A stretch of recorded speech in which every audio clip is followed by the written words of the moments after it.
Lieutenant general केजेस Dhillon ने एक press conference में दो वीडियो दिखाए जो पकड़े गए पाकिस्तानी आतंकवादियों के थे।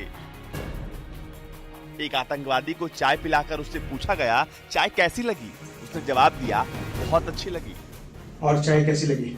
चाय बहुत अच्छी लगी। और चाय कैसी लगी? चाय बहुत अच्छी लगी। अभिनंदन को पाकिस्तान ने चाय पिलाकर हमें संदेश देने की कोशिश की थी। ये भारतीय सेना का जवाब है पाकिस्तान को उसी के स्टाइल में, बस फर्क इतना है कि आतंकवादी हैं। और चाय कैसी लगी? चाय बहुत अच्छी लगी। और वो विंग कमांडर अभिनंदन थे।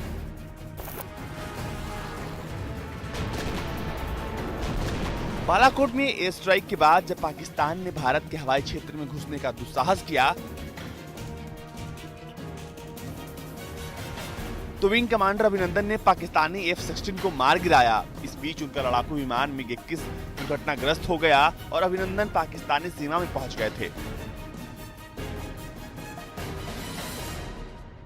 इस दौरान पाकिस्तान ने उनका एक चाय वाला वीडियो पोस्ट किया था जिसका जवाब भारत ने उनके ही अंदाज में दिया है।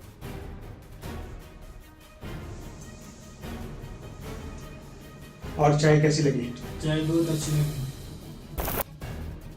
पकड़े गए दोनों आतंकियों ने माना कि वो मुजाहिद हैं और वो लश्कर से जुड़कर भारत के खिलाफ आतंक फैलाने का काम करते हैं। इन दोनों ने न केवल सच कबूला बल्कि पाकिस्तान की सेना और ISI उन्हें कैसे मदद करती है ये भी बताया।